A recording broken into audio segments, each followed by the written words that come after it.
বিশ্বের ১৮০ দেশের মধ্যে সবচেয়ে দুর্নীতিগ্রস্ত দেশের তালিকায় বাংলাদেশ ১৪তম। স্কোর হলো ২৩, যা গত ১৩ বছরের মধ্যে সর্বনিম্ন। আর দক্ষিণ এশিয়ায় আফগানিস্তানের পর বাংলাদেশ রয়েছে দ্বিতীয় সর্বনিম্ন স্তরে। মঙ্গলবার ধানমন্ডিতে টিআইবি কার্যালয়ে দুর্নীতির ধারণা সূচক ২০২৪ প্রকাশ উপলক্ষে আয়োজিত সংবাদ সম্মেলনে এ তথ্য দিয়ে টিআইবির নির্বাহী পরিচালক ডক্টর ইফতেখারুজ্জামান বলেন, এবারের সূচক মূলত বিগত আওয়ামী আমলের দুর্নীতির। HM মেহেদী হাসানের প্রতিবেদন।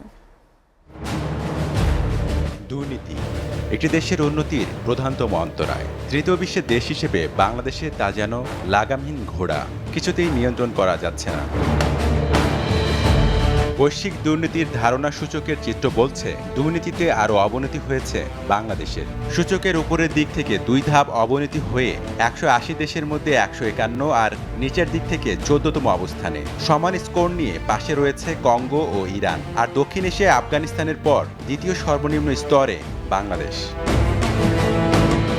দুর্নীতির ধারণা সূচক তৈরিতে ঘুষ ও সরকারি তহবিল তছরূপ, সরকারি চাকরির নিয়োগে স্বজনপ্রীতি, ব্যক্তিগত লাভের জন্য কর্মকর্তাদের সরকারি অফিসের অবাধ ব্যবহার, সরকারি খাতে দুর্নীতি দমনের সক্ষমতা সহ 10 বিষয়কে আমলে নেওয়া হয়। তালিকায় 100তে 90 পেয়ে সবার উপরে রয়েছে ডেনমার্ক, আর মাত্র 8 পেয়ে সবার নিচে আছে দক্ষিণ সুদান।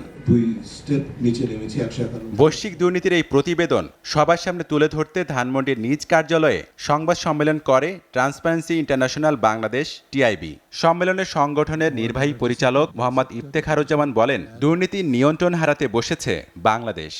যে সময়ের ডেটা বা তথ্যের উপর নির্ভর করে এবারে সূচকটি, সেই সময়টা ছিল বাংলাদেশে কর্তৃত্ববাদ বিকাশের, যে কর্তৃত্ববাদের বিকাশের অন্যতম উপাদান ছিল চৌর্যবৃত্ত ভিত্তিক রাজত্ব যেটা ছিল, তার উপর ভিত্তি করে যে স্বৈরতান্ত্রিক ব্যবস্থা, তার একটা চূড়ান্ত রূপ ধারণ করেছিল যে মেয়াদটি, এটা অর্থাৎ নভেম্বর 2021 থেকে সেপ্টেম্বর 2024 এই মেয়াদটি। দুর্নীতির বিরুদ্ধে জনসচেতনতা বাড়ানোর আহ্বান জানান টিআইবির এই নির্বাহী পরিচালক। দুর্নীতি দমন কমিশনকে কার্যকর করার জন্য যে সুনির্দিষ্ট অনেকগুলো সুপারিশ আছে প্রতিষ্ঠান কেন্দ্রিক, সেগুলোকে অনতিবিলম্বে কার্যকর করতে হবে, যাতে করে এই প্রতিষ্ঠানটি আরও স্বাধীনভাবে, নিরপেক্ষভাবে, বিশেষ করে দলীয় প্রভাবমুক্ত হয়ে এবং জবাবদিহিমূলকভাবে তার দায়িত্ব পালন করতে পারে।